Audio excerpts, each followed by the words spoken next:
अक्सर जब हम अपनी आर्थिक स्वतंत्रता का निश्चय नहीं कर पाते हैं और जब हमारे कंधों पर जिम्मेदारी आ जाती है तो मानसिक स्थिति खराब हो जाती है और हम अपने जीवन में हतोत्साहित हो जाते हैं।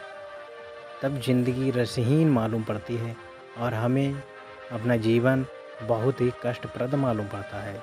इसी प्रकार एक बौद्ध कहानी है जो हमें यह बताती है कि जीवन की समस्या को कैसे हल किया जाए और अपनी हिम्मत तथा मन का संतुलन कैसे कायम रखा जाए। तो दोस्तों, कहानी को सुनने से पहले हमारे चैनल को सब्सक्राइब करें और बेल आइकन को प्रेस कर दें, जिससे कि हमारी नई नई वीडियोज़ की नोटिफिकेशन आपको मिलती रहे। कहानी को अंत तक ज़रूर सुनें। एक बार हरे भरे पहाड़ों के बीच बसे एक शांतिपूर्ण गांव में मास्टर ली नाम का एक विनम्र और बुद्धिमान साधु रहता था। मास्टर ली ने अपना पूरा जीवन आध्यात्मिक ज्ञान की खोज के लिए समर्पित कर दिया था और गांव के बाहरी इलाकों में एक छोटे से मठ में रहते थे। मास्टर ली अपनी दया, करुणा और जीवन के रहस्यों की गहरी समझ के लिए जाने जाते थे। ग्रामीणों ने अक्सर उनका मार्गदर्शन मांगा और वह उन्हें अपनी गहन शिक्षाओं के माध्यम से ज्ञान तथा सांत्वना प्रदान करते थे।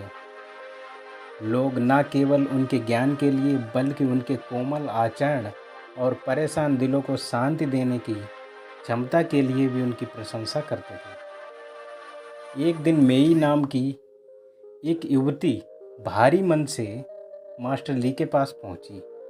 उसने हाल ही में अपने माता पिता को खो दिया था, जो उसके समर्थन के स्तंभ थे और परिवार के एकमात्र कमाने वाले थे। मेई पर जब अपनी माँ और छोटे भाई बहनों की देखभाल करने की जिम्मेदारी का बोझ था और वह अभिभूत और असहाय महसूस कर रही थी।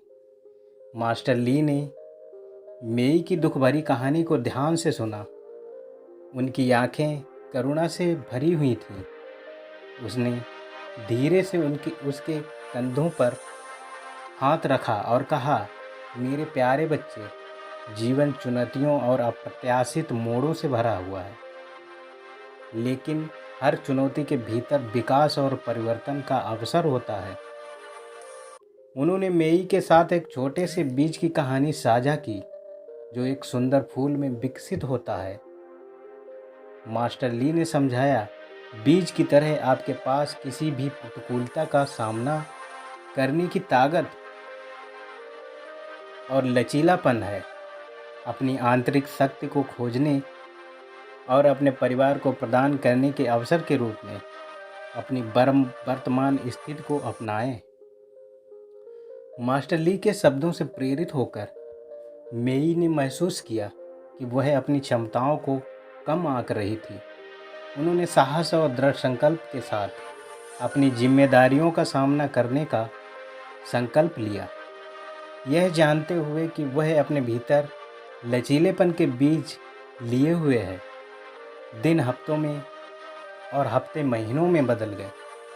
मेई ने अपने परिवार का समर्थन करने के लिए अपनी रचनात्मकता और संसाधनशीलता का उपयोग करते हुए अथक परिश्रम किया। ग्रामीणों ने अपनी दृढ़ता से छुआ, जब भी वे कर सकते थे मदद करने के लिए अपनी सहायता और समर्थन की पेशकश की। उनके सामूहिक प्रयासों के माध्यम से मेई के परिवार ने अपने जीवन का पुनर्निर्माण करना शुरू कर दिया। प्रतिकूल परिस्थितियों में आशा और शक्ति प्राप्त की। मेई अक्सर मास्टर ली से मिलने जाते थे।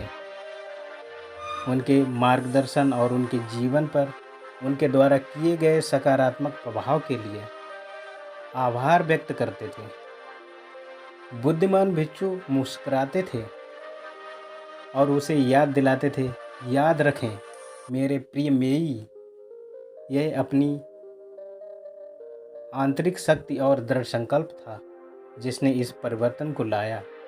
मैंने केवल आपको भीतर की शक्ति का एहसास कराने की मदद की। जैसे जैसे समय बीतता गया, मेई न केवल अपने परिवार के लिए प्रदान करने की क्षमता में, बल्कि सभी जीवित प्राणियों की परस्पर संबद्धता की समझ में भी बढ़ी। वह मास्टर ली से सीखी गई शिक्षाओं और ज्ञान को साझा करते हुए गांव में दूसरे के लिए प्रेरणा का स्रोत बन गई। मास्टर ली ने जीवन की चुनौतियों के बीच आंतरिक शांति और सद्भाव खोजने में मदद करते हुए ग्रामीणों का मार्गदर्शन और प्रेरणा देना जारी रखा। उनकी सौम्य उपस्थित और गहन शिक्षाओं ने उन लोगों के दिलों पर एक अमिट छाप छोड़ी जिनसे वे मिले थे, और इसलिए मास्टर ली बुद्धिमान साधु और मेई लचीला युवती की कहानी गांव में एक किंवदंती बन गई। परिवर्तन की उनकी यात्रा और आंतरिक शक्ति ने सभी के लिए एक स्मारक के रूप में कार्य किया। चाहे परिस्थितियां कितनी भी कठिन क्यों न हो, एक सार्थक और पूर्ण जीवन के मार्ग पर किसी भी बाधा को दूर करने के लिए व्यक्ति अपने भीतर आशा, लचीलापन और ज्ञान पा सकता है। धन्यवाद।